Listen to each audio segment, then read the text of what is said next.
Limites para funções com 2, 3 ou mais variáveis. O primeiro caso que eu trago aqui é o limite de uma função. Observe que é uma função que é um quociente, que tem uma expressão dentro do seno e uma expressão no denominador. Observe que é uma função com duas variáveis.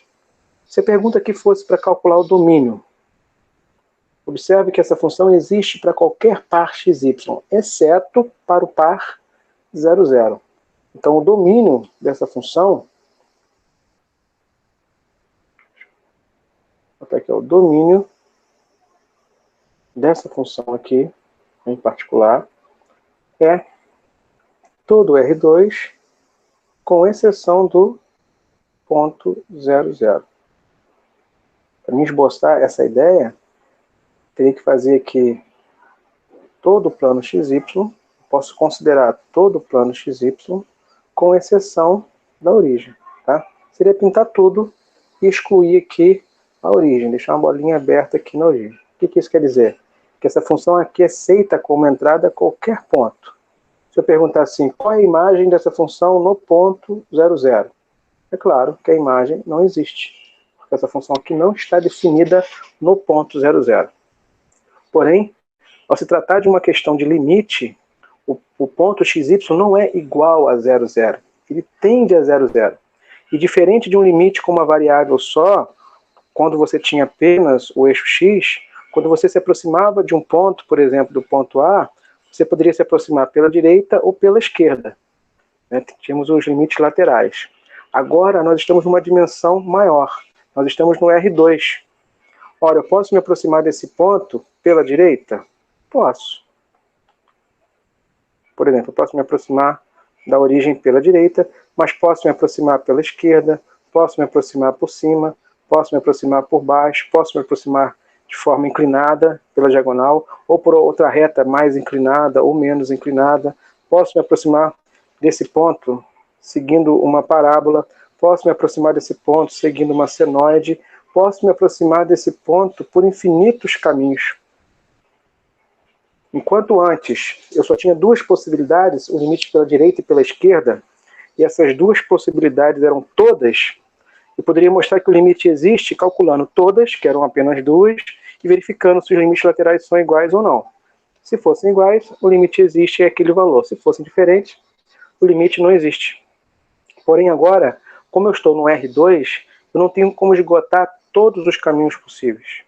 Então mostrar que o limite existe agora não é apenas calcular limites laterais, porque os limites laterais aqui agora são infinitos. Eu não posso calcular todos e verificar se todos têm o mesmo valor. Tá? Então, mostrar que o limite agora existe é diferente. Porém, mostrar que o limite existe, vale. Se você calcular dois caminhos aqui, pegar dois caminhos distintos e calcular o limite por esses caminhos e mostrar que os limites são diferentes, aí é suficiente sim para dizer que o limite não existe.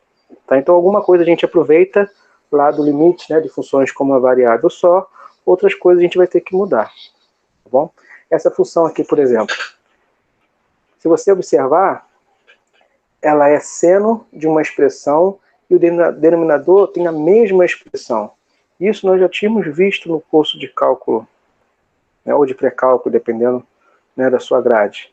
Quando você tem limite de seno de qualquer coisa dividido por essa mesma qualquer coisa, e essa qualquer coisa tende a zero, tá? Quando o meu seno, né, de um argumento qualquer, esse argumento é bem pequeno, isso aqui tende ao próprio argumento. Ok?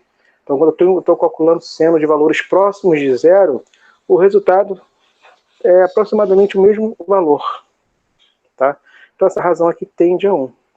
Em outras palavras, eu também poderia justificar que isso aqui é o limite fundamental trigonométrico.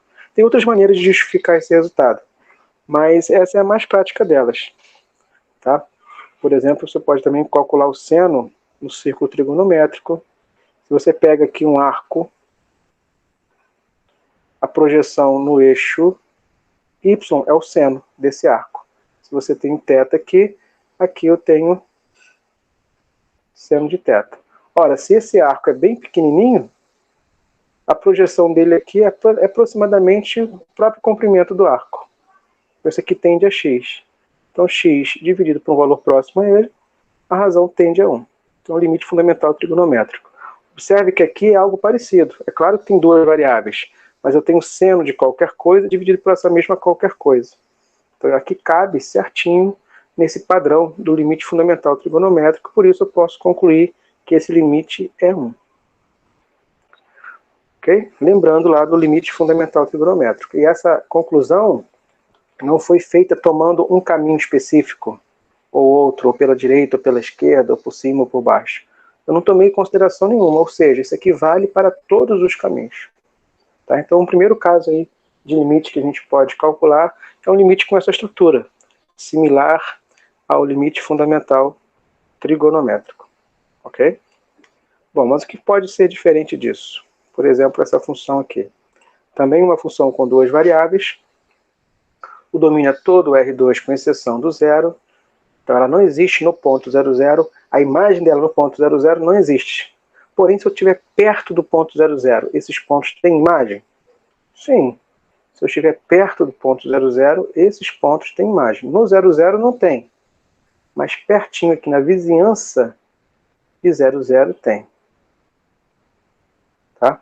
E cada ponto tem, eu sei que tem imagem. Agora a questão é, se eu me aproximar desse ponto pela direita, ou pela esquerda, ou por cima, ou por baixo, ou por qualquer outro caminho, não importa o caminho que eu tome, a imagem vai tender sempre ao mesmo valor? Se isso ocorrer, o limite existe. Se isso não ocorrer, o limite não existe. Ok? Então aqui eu posso testar por exemplo. Eu quero calcular o limite por esse caminho aqui em particular. Por um caminho que coincide com o eixo x. Esse caminho aqui, essa reta que coincide com o eixo x, tem uma definição, que é y igual a 0. Então, se eu calcular o limite, fazendo x tendendo a 0, e y não tende, o y é 0, ou seja, eu estou pegando pontos que estão em cima dessa reta, que coincide com o eixo x, e o x tende a 0, já aqui pela direita ou pela esquerda. Eu posso fazer diretamente. A minha expressão fica mais simples. Uma vez que o y é 0, esse igual aqui faz toda a diferença. Tá? Se o y é 0, o numerador se reduz a x ao quadrado. E o denominador também a x ao quadrado. Logo, essa razão aqui é 1. Ou seja, o limite me aproximar de 0, 0 por pontos que estão em cima do eixo x me dá uma imagem que tende a 1. Ou seja, o limite é 1. Posso concluir que o limite geral é sempre 1? Se eu pegar todos os outros caminhos? Não, porque são infinitos. Mas eu tenho um palpite. Se o limite existir, eu tenho um palpite, eu acho que é 1. Posso pegar um outro caminho aqui? Posso. Mas se eu pegar um outro caminho e achar 1, isso não acrescenta em nada. Porque dois caminhos distintos que resultam no mesmo limite não é suficiente para dizer que o limite existe. Mas se eu tomar um caminho diferente, que me dê um resultado diferente de 1, aí sim eu posso concluir que o limite não existe. Por exemplo, se eu pegar um outro caminho aqui que coincide com o eixo y, tanto faz, por cima ou por baixo. A equação aqui dessa reta, que coincide com o eixo y, é x igual a 0. Então, se eu calcular limite, quando o x é igual a 0 e o y tende a 0, tanto faz, por valores positivo ou negativo. O meu numerador, uma vez que o x é igual a 0,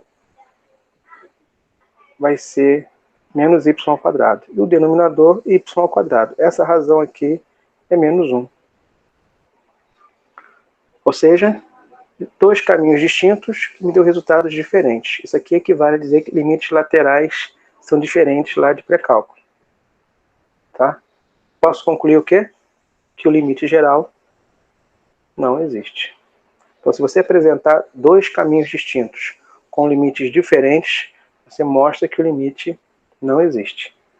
Mas se você calculasse dois caminhos diferentes com resultados iguais, não é suficiente para dizer que o limite existe. Porque os dois caminhos, nesse caso, não são todos. Tá? Aqui eu tenho uma infinidade de caminhos, como nós já fizemos aqui na tela anterior. uma infinidade de caminhos que tendem até aquele ponto, porque agora estou pensando sobre o R2. Tá bom? Ainda nesse mesmo exemplo, eu poderia ter feito de forma diferente. Tá? Que é a mesma expressão, o mesmo problema. Só que ao invés de tentar testar limites por caminhos distintos, eu poderia passar esse problema aqui para coordenadas polares. O que eu preciso saber para passar esse problema para coordenadas polares? Tá? Você pode relembrar lá na nossa aula, tem um vídeo que eu trato só sobre coordenadas polares, mas o básico é, tudo que é x, eu troco por r cosseno θ. Tudo que é y, eu troco por r seno θ. Essa expressão aqui, eu já deduzi isso lá na outra aula, só você ver lá a aula sobre coordenadas polares. Em coordenadas polares se reduz a r ao quadrado. Tá? Então esse problema aqui, em coordenada polar fica assim, ó, fica limite, o x é r cosseno tudo ao quadrado, menos y ao quadrado. Então temos r seno θ tudo ao quadrado, e o denominador em polar se reduz a r ao quadrado. Se você olhar, piorou a expressão. Né? A expressão ficou com um visual assim mais pesado. Porém, a vantagem de se passar para polar está aqui. Ó. A vantagem de se passar para polar está no limite. Tá? Quando eu estou em coordenadas cartesianas e eu quero ir até a origem, vamos supor que eu tenho um ponto aqui no plano. Se eu quero vir até a origem, se eu fizer só o x tender a zero, eu sou arremessado aqui no eixo y. Se eu fizer só o y tender a zero, eu sou arremessado no eixo x. Então, para mim vir para a origem, eu preciso que ambas as variáveis também tendem a zero. Porém, quando eu estou em polar, o r da polar desse ponto, esse ponto aqui tem um r, a componente r da coordenada polar é a distância desse ponto até a origem. E o θ é o ângulo que esse segmento faz com o eixo x positivo. Então, se eu fizer r tender a zero, se eu fizer essa distância tender a zero, já é suficiente para ir a zero. Então, a vantagem está aqui. Para ser um limite equivalente, basta fazer o r ir para zero. E o θ precisa fazer também ele tender a zero? Não. O θ pode ser qualquer θ. Tá? Então, deixa aqui indicado, para todo θ. Então, o limite equivalente é esse. Então, para ser equivalente, basta o r tender a zero. Então, isso, de certa forma, eu consigo tratar essa função como sendo uma variável só. Quem é variável para mim nesse momento é o r. Aí o θ. O θ pode ser qualquer um, é arbitrário, mas eu posso tratar ele como constante, uma constante arbitrária. Tá? Se eu colocar o r em evidência, colocar o r em evidência, R2 em evidência, cancela com esse R2. E o meu problema, como é uma variável só o r que tende a zero, a resposta é cosseno ao quadrado de θ menos seno ao quadrado de θ. Ou seja, o meu resultado ficou em função de θ. Isso quer dizer que o limite existe ou não existe? Quando eu pego um limite, passo para coordenadas polares e acho como resultado uma expressão em θ, isso quer dizer que para cada θ que você substituir aqui, você vai ter um resultado diferente. Você tem uma função em θ. Então, para θs diferentes, eu vou ter resultados diferentes. Logo, equivale a caminhos diferentes, limites diferentes. Então, logo, o limite não existe. Tá? Então, é uma outra maneira de você mostrar que o limite não existe. Resumindo, como eu mostro que o limite não existe? Primeiro, calculando limites por caminhos diferentes com resultados diferentes. Se você toma dois caminhos distintos e acha limites diferentes, você pode concluir que o limite não existe. Ou você passa para coordenadas polares e encontra como resultado uma expressão em θ. Ora, se você tem como resultado do limite uma função em θ, quer dizer que θs diferentes terão limites diferentes. Equivale lá aos limites laterais diferentes. Logo, o limite geral não existe. Bom? Vamos para outro exemplo. Aqui eu tenho esse caso aqui. Uma função também com duas variáveis. O domínio dela é todo R2, com exceção do 0, 0, porque tem essa expressão aqui no denominador, que só zera no ponto 0, 0, então essa função aqui não existe no ponto 0, 0. Mas se eu estiver perto do ponto 0, 0, esses pontos têm imagem? Tem. E se eu tomar caminhos distintos, não importa o caminho, o limite vai ser sempre o mesmo? Vou investigar agora. Será que o limite existe? Então eu posso fazer limites por x, por caminhos distintos. Então eu faço y igual a zero, faço aqui y igual a zero, vai zerar o numerador, o limite vai ser zero. Faço x igual a zero, faço o limite por esse caminho, também encontro zero. Aí eu faço pela identidade, y igual a x, também acho zero. Aí eu passo por uma parábola, também acho zero. Começo a testar vários caminhos, e todos os caminhos que eu testo, o resultado é sempre o mesmo, igual a zero. Eu desconfio que o limite existe e é zero, mas isso é insuficiente para mostrar que o limite existe. Eu tenho que usar outros artifícios. Tá? Então aqui eu não consigo mostrar que o limite não existe, apresentando dois caminhos distintos com resultados diferentes. Então eu começo a desconfiar que o limite existe. Mas como eu mostro que o limite existe? Primeira maneira, eu posso pegar esse limite aqui e passar para coordenadas polares. Como é que fica esse limite em coordenadas polares? Deixa eu escrever aqui. Limite, numerador. X é R cosseno ao quadrado, vezes y, que é R seno. Denominador, R ao quadrado. Com R tendendo a zero, eu espero que o meu resultado tenha validade para todo θ. Vamos ver. Posso simplificar aqui R2 com R2. Aqui ainda tem um termo em R. Como R vai para zero, o numerador vai para zero, esse limite aqui vai para zero. Ou seja, passei para polar e o meu resultado final foi uma constante. Logo, o limite existe. E observa que durante o desenvolvimento das contas, não apareceu nenhuma restrição para θ. Durante aqui as minhas contas, eu não vejo aqui nenhuma restrição para θ. Não tem θ dentro da raiz quadrada, não tem θ no denominador, não tem θ dentro do logaritmo. Então o meu resultado aqui vale de fato para todo θ. Está valendo. Tá? E o resultado é uma constante. Isso é suficiente para mostrar que o limite existe. Então passar para polar é uma maneira de você mostrar que o limite existe e também para mostrar que o limite não existe, depende do resultado.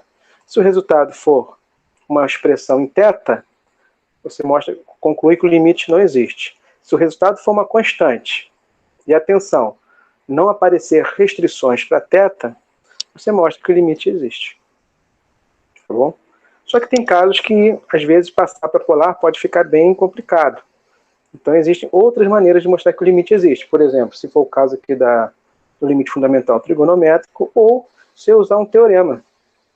Então aqui eu vou fazer o mesmo exercício aplicando o teorema, que diz o seguinte. Vou pegar o limite da função aqui em questão, tá? Com xy tendendo a 0, 0. E vou fatorar essa expressão de forma conveniente. Por exemplo, aqui eu vou deixar o 3y em evidência e vou deixar o x ao quadrado sobre x ao quadrado mais y ao quadrado. Observe que essa expressão é equivalente à original. Eu só fatorei aqui de forma conveniente. Mas que forma conveniente é essa? Eu tenho uma função que o limite eu sei calcular. Quando o y vai para zero, isso aqui vai para zero. E a segunda expressão, o segundo fator, o limite é indeterminado. Porém, eu sei calcular a imagem dessa função. É uma função com duas variáveis. Eu sei aqui deduzir a imagem. Por exemplo, os expoentes são pares. Coeficiente positivo. Então, o resultado dessa conta aqui, eu espero um resultado maior ou igual a zero. Então, eu vou calcular a imagem aqui. Ó. A imagem mínima, eu já sei que é zero. Tá? O resultado dessa conta vai dar zero quando x for igual a zero, ou um número maior do que zero. Não tem como essa conta aqui dar um valor negativo. Eu estou calculando a imagem. E a imagem máxima é 1. Você consegue visualizar isso? Eu posso justificar de duas maneiras que a imagem é 1. Primeira, se eu cancelar o y, se eu zerar o y, essa razão dá quanto? Se eu zerei o y, essa razão é 1. E se eu não zerar o y, o denominador vai ser maior. Ora, se você tem uma fração que o denominador é maior que o numerador, essa razão é menor do que 1. Logo, essa conta aqui, no máximo, vale 1. É uma maneira. Outra maneira, posso fazer assim, ó, x ao quadrado é maior ou igual a zero. X ao quadrado é menor ou igual que x ao quadrado mais qualquer coisa não negativa. Se eu dividir todo mundo aqui por essa expressão, por essa última expressão aqui, a x ao quadrado mais y ao quadrado, aqui fica zero, aqui fica indicado, e aqui fica a razão é 1. Então aqui eu mostro que realmente essa expressão aqui tem resultados entre 0 e 1. É o que a gente chama de função limitada. Tá? Então quando eu tenho um produto de duas funções, dentro de um limite qualquer, tá? Onde uma dessas funções vai para zero. Vou mudar aqui a cor. Uma das funções vai para zero. E a outra é uma função limitada, vou botar aqui de A até B, o produto existe, né, o limite desse produto existe e é zero. Então se você pegar uma função e conseguir fatorar ela, onde você mostra que um dos fatores o limite é zero, e o outro fator você calcula a imagem, mostra que é uma função limitada, pode ser de menos 100 até 100. A questão é, a imagem dela não é ilimitada, a imagem dela é um intervalo fechado. Tá? Então, se é uma função limitada vezes uma que vai para zero, o limite existe e é zero. Então, mais uma maneira de você mostrar que o limite existe e é zero. Ok? Então, resumindo, nós temos três maneiras de mostrar que o limite existe. Quais são? Quando eu tenho o limite fundamental trigonométrico, eu sei mostrar que o limite existe. Quando eu passo para polar, e no final das contas eu acho uma constante, observando que não, no meu desenvolvimento, né, não pode aparecer restrições para θ, eu mostro que o limite existe. Ou quando eu fatoro de forma conveniente, olha aqui, onde um dos fatores vai para zero e outro fator é uma função limitada. Então eu mostro que o limite existe. E temos duas maneiras de mostrar que o limite não existe. A primeira, quando eu escrevo dois limites, né, com caminhos distintos, com resultados diferentes. Eu concluo que o limite não existe. Ou quando eu passo para polar, o meu resultado final é uma função em θ. Logo, para cada θ, um limite diferente. Se eu tenho limites diferentes, o limite não existe. Tá bom? Então, três maneiras de mostrar que o limite existe e duas maneiras de mostrar que o limite não existe. Com isso, a gente pode falar do conceito de continuidade, que não é um conceito novo. Você sabe o que é uma função contínua? Uma função contínua, com uma variável só, é uma linha. É uma linha que você faz o gráfico e não tira o gráfico do papel, né? A linha, o lápis do papel. Agora, uma função com duas variáveis. Não é mais uma linha, agora eu tenho uma superfície. Uma superfície contínua é uma superfície que não tem buracos, não tem saltos, é uma superfície contínua. Vou tentar fazer aqui um paraquedas, só para dizer, né, a ideia de continuidade. Mas nós já fizemos outros exemplos em aulas anteriores de superfícies contínuas. Por exemplo, um paraboloide é uma superfície contínua, um plano é uma superfície contínua. Tá bom? Agora eu tenho uma superfície. Bom, mas o conceito de continuidade é um conceito pontual. Por exemplo, uma curva. Eu só sei mostrar que uma curva é contínua em cada ponto. Nesse ponto aqui, será que ela é contínua? Então, no ponto aqui, para ser contínua, quer dizer, tem que cumprir três. Tá? Tem que ter imagem, tem que ter limite, e o limite tem que ser igual à imagem. Então, tem que ter imagem é necessário. Tá? Então, se aqui não tivesse imagem, se aqui fosse uma bolinha aberta, nesse ponto. Ah, nesse ponto aqui ela não é contínua. Ah, não, mas nesse ponto aqui ela tem imagem. Ah, mas a imagem é aqui em cima. Tem imagem é necessário, mas não é suficiente, percebe? Além de ter imagem, eu vou calcular o limite. No caso aqui, é pela direita e pela esquerda. Se o limite forem diferentes, ela não é contínua. Então o limite tem que existir. Mas, por exemplo, aqui nesse esboço, o limite existe, porque os laterais são iguais, mas são diferentes da imagem. Então eu falo assim, ó, eu gosto de falar que a minha função tem que ter imagem, tem que existir o limite, e o limite tem que ser igual à imagem. Tá? A mesma forma, uma superfície. Dado um ponto, nesse ponto ela é contínua, então ela tem que ter limite. Então aqui, ó, a primeira condição, tem que existir limite, tem que existir imagem, né? Depois tem que existir o limite. E o limite tem que ser igual à imagem. É claro que aqui resume tudo. Ó. A terceira condição já resume tudo. Tá? A imagem está aqui, tem que ter é necessário ter a imagem no ponto. Tem que ter imagem no ponto. Tá? É necessário existir o limite. Mas o limite precisa ser igual à imagem. Então, eu gosto de, na prática, eu faço assim. Primeiro eu calculo a imagem. Se não houver imagem, não é contínua. Mas se tiver imagem, não é suficiente. Eu calculo o limite. Se o limite não existir, não é contínua. Mas se o limite existir, preciso verificar se o limite é igual à imagem. Tá bom? Eu gosto de fazer passo a passo porque às vezes a função já não tem imagem. Então eu já sei que ela não é contínua aqui. Se tiver imagem, eu continuo as contas, faço o limite. Aí no limite, precisa de tudo isso que a gente viu até agora. Ou passa para polar, ou faz por caminhos, ou fatora. Você precisa saber calcular limite. Se não existir, não é contínuo. E se existir, verifica se é igual à imagem. Então, se o limite existisse e for igual à imagem, a função é contínua naquele ponto.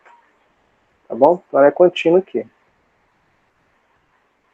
Se isso vale para qualquer ponto, se isso vale para qualquer ponto da minha função, então eu falo que ela é contínua em toda parte, contínua em todo o seu domínio. Ou simplesmente eu falo que ela é uma função contínua. Se a minha superfície aqui é contínua em todos os pontos que a compõem, eu simplesmente falo que ela é uma superfície contínua. Mas a natureza dessa característica é pontual. A continuidade é uma característica pontual. Se ela é contínua em todos os pontos, ela é simplesmente uma função contínua. Tá? Então, se a minha função tem uma variável só, eu tenho uma linha contínua. Se a minha função tem duas variáveis, eu tenho uma superfície contínua. Se a minha função tem três variáveis ou mais, aí eu não tenho gráfico, né? Mas o conceito de continuidade continua valendo.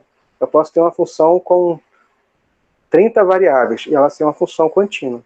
Eu não sei o que é isso graficamente, mas eu sei algebricamente que em todos os pontos tem imagem, em todos os pontos existe limite, e o limite é igual à imagem.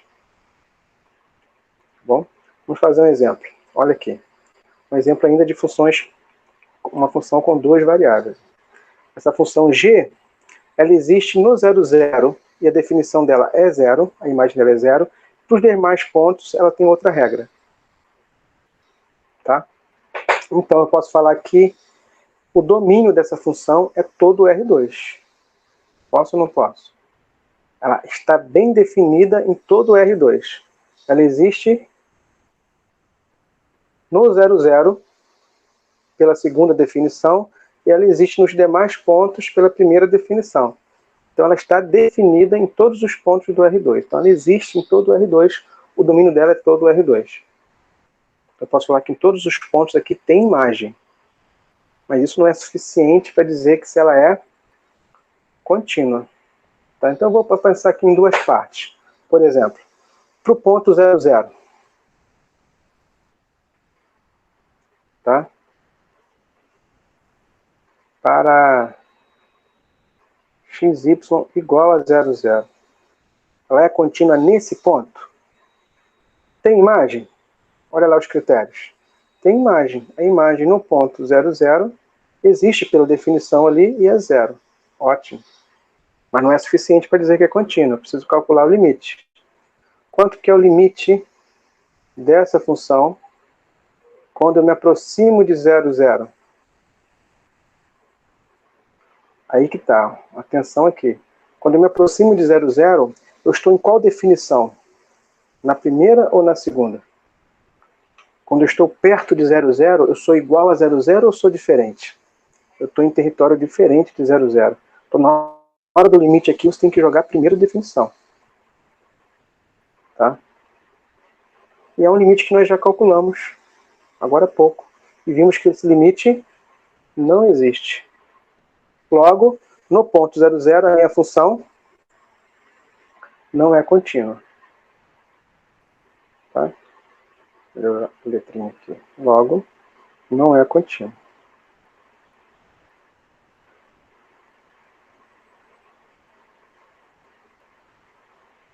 Em 0, 0. Tá? Mas a pergunta poderia ser também assim, ó, será que ela é contínua nos outros pontos? E para um ponto qualquer, diferente de 0, 0. Se você pegar qualquer ponto aqui, vou tomar assim, Vou tomar aqui um ponto AB qualquer. Considere um ponto AB diferente da origem. Então, qualquer outro ponto. Se você olhar bem, para qualquer outro ponto diferente de 0, 0, você vai ter imagem. E a imagem é dada pela expressão lá. Você vai pegar o ponto que for e jogar naquela primeira expressão. Se você pegar e calcular o limite, quando você se aproxima de um ponto qualquer AB, diferente de 0, 0, esquece o 0, 0. E jogar na função x ao quadrado menos y ao quadrado sobre x ao quadrado mais y ao quadrado, vai ser simplesmente substituir. Então você vai cair nessa expressão mesmo. Tá? Ou seja, se você pegar qualquer par diferente de 0, 0, todos eles têm imagem. Na hora de calcular o limite, diferente de 0, 0, todos eles vai ser bem trivial o cálculo, e o cálculo vai ser a própria imagem. Tá? Então, para pontos diferentes de 0, 0, em todos os outros pontos, essa função ela é contínua. Essa função só não é contínua em 0, 0. Tá? Então aqui eu posso concluir o seguinte, ó. Terceiro critério. O limite, que a gente calculou na segunda, é igual ao resultado da primeira. Logo, ela é contínua nesses pontos aqui diferentes de 0, 0. Tá? Então eu posso responder que essa função ela é contínua em todo o R2 diferente de 0, 0. Eu posso falar que ela não é contínua no ponto 0, 0. Tá? E se a pergunta for, ela é contínua em todo o R2? A resposta é não. Ela não é contínua em todo o R2, porque ela não é contínua no ponto 0, 0. Ou tem questões que pedem assim, qual é o domínio de continuidade? Ou seja, em qual território ela é contínua? Eu poderia falar, ela é contínua em todo o R2, com exceção de 0, 0. Tá? No caso aqui eu vou responder isso. É contínua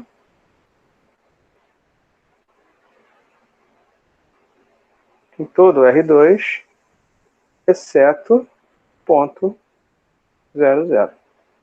Mas se a pergunta for, essa função ela é contínua ou não é? A minha resposta é não, não é contínua. Porque ela não é contínua em toda parte. Ok? Mais um exemplo. Olha aqui, de novo, ó. Uma função com duas definições. Ela existe em 0, 0 e vale 0. E existe por demais pontos e essa expressão aqui. Percebe que aqui ela é contínua? Eu posso falar direto. Ela é contínua aqui. Para todos os pontos diferentes de 0, 0. Por quê? Qualquer ponto diferente de 0, 0 tem imagem, tem limite, o limite vai ser igual à imagem. Semelhante ao que a gente acabou de fazer. A questão toda está aqui, ó, no ponto 0, 0. No ponto 0, 0 ela tem imagem? Ah, tem. No ponto 0, 0 tem imagem, pela definição é 0. Ok. E no ponto 0, 0 tem limite? Qual é o limite quando eu me aproximo do ponto 0, 0? É de novo. Quando eu me aproximo do ponto 0, 0, eu estou em qual território? Eu estou no 0, 0 ou estou em pontos diferentes? Eu estou perto, mas eu estou em pontos diferentes. Então aqui você vai precisar jogar a primeira definição. Tá? Então tudo depende desse limite. Se esse limite não existir, ela não é contínua em 0, 0. Se existir e for diferente, ela não é contínua de 0, 0. Mas se existir e for igual à imagem, ela é contínua. E esse limite aqui é um exercício que nós já fizemos agora há pouco. Já sabemos o resultado. Esse limite existe e é 0. Então a terceira condição aqui resume tudo. Já calculamos o limite e vimos que ele é igual à imagem. Logo, essa função ela é contínua aqui também. Tá? Então veja que ela é contínua em ponto no 0, 0 e ela é contínua em pontos diferentes de 0, 0. Ok? Então tá aí a continuidade. A continha, né, que a gente faz para mostrar que uma função ela é contínua ou não é contínua. E se minha função tem 3 ou mais variáveis, eu não tenho mais a interpretação geométrica, mas a ideia é a mesma. Então uma função aqui com 3, por exemplo, né, com 3 variáveis. Como é que eu verifico se ela é contínua? Primeiro eu verifico se existe imagem. Se existir, ótimo, mas não é suficiente. Eu calculo o limite. Se o limite não existir, não é contínua, mas se existir, eu verifico se o resultado do limite é igual à imagem. Se for, então é isso que eu utilizo para me concluir se uma função é contínua ou não. Está aqui, ó. Tem que existir limite, tem que existir imagem, e o limite precisa ser igual à imagem. Isso vale para funções com 3 ou mais variáveis. Tá bom, gente? Então façam os exercícios que eu vou marcar lá na sala. Qualquer dúvida, a gente tira no nosso grupo ou no nosso próximo encontro. Valeu? Até a próxima.